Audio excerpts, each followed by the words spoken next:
Құрметті бірінші сынып білім алушылары, қазір бізде математика сабағымызды бастамас бұрын кітап дәптерлерімізді, қаламымызды дайындап, сабаққа мұқият назар аударайық.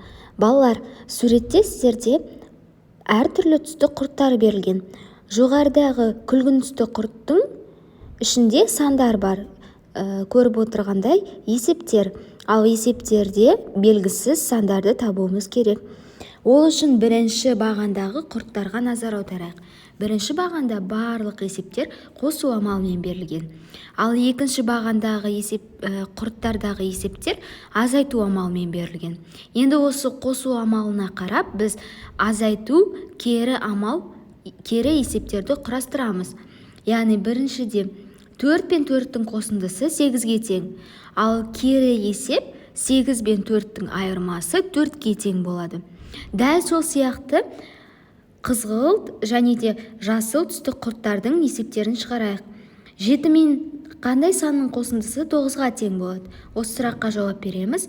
Сосын дәл осы есепке кері азайту амалымен есеп ойластырамыз. 9 бен, яғни белгісіз санды азайтасыздар, одан шыққан мән неше болатынын айтасыздар. Және дәл сол сияқты жасыл құрттардағы есептерді де қарастырасыздар. Тапсырмаға мен 3 минут уақыт беремін.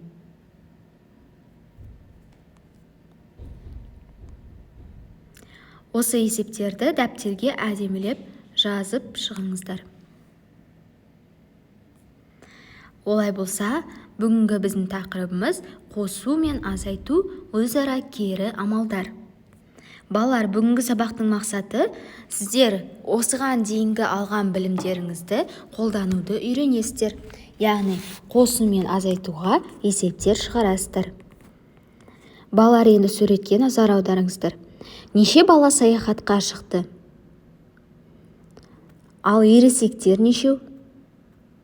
Бәріміз мұқият санайық. Балалардың санын және ересектердің санын анықтаңыздар. Енді төменде көрсетілген жазуларға назар аударайық. Біріншіде қосу амалы берілген. 5 пен 3-тің қосындысы 8-ге тең. Бұндағы қосу амалының компоненттерін қайталайық. Менің соңымнан айтып отырыңыздар. Қосылғыш, қосындының мәні. Бірінші қосылғыш 5-ге тең. Екінші қосылғыш 3-ге тең. Ал қосындының мәні 8-ге тең. Дәл сол сияқты азайту амалымен есеп берілген. 8 мен 3-тің айырмасы 5-ге тең. Бұндағы азайту амалының компоненттерін қайталайық. 8 азайғыш, 3 азайтқыш, 5 айырманың мәні. Балалар, қараңдаршы, 5 пен 3-ті қоссақ 8 шығады.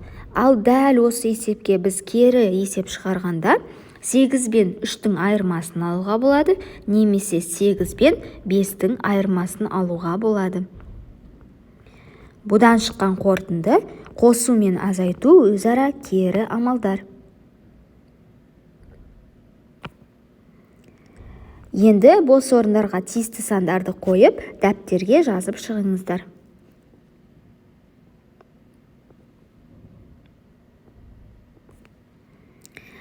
Қазір ауызша тез әрі жылдам жауап беріп көрейік. 90, 80, 70. Балалар, бұл қандай сандар? Дұрыс айтасыңдар, ондықтар. Енді 90 ондығының құрамын анықтайық. 90, 10 мен қандай санның қосындысына тең? Ал 80, 30 бен қандай санның қосындысына тең? 70-ті көрейік. 70, 40 пен қандай санның қосындысына тең? Жарайсыңдар, жауаптарын қабылданды. Енді дәптерлеріңді ашып, өзіміздің номер 3-ші жұмыс дәптерлерімізді ашамыз. 4-ші бетте сіздерге есептер берілген.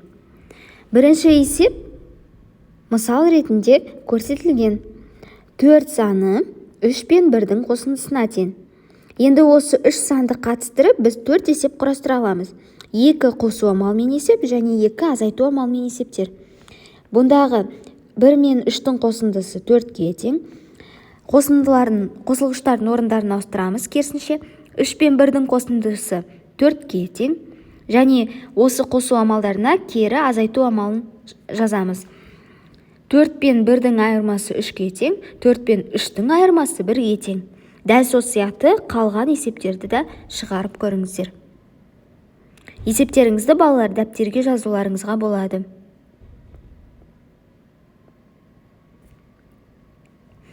Келесі 4 пен 5 сандарын көркем жазып шығыңыздар. Балалар, сіздерге сабақ түсінікті болса, маған түсіндім деп жауап беріңіздер. Ал егер сабақ түсініксіз болса, түсінбедім, қандай тапсырмалар қиындық тудырды, қандай тапсырмаларда қиналдым, қай тапсырма түсініксіз болды, сол туралы маған өздеріңіздің жауаптарыңызды беріңіздер. Үйге тапсырма. Оқулығымыздағы 7-ші бетте номер 4-ші есеп берілген. Онда сіздер себеттегі 7 санына есептер құрастырасыздар. Яғни бұнда өздеріңіз қарап отырсаңыздар, 7 саны шығу үшін біз неше сандарды қоса аламыз? Мысалы, 7 саны шығу үшін 3 пен 4-ті қоса аламыз. Дәл сол сияқты басқа да мысал есептер жазып, дәптерге жазып маған жібересіздер.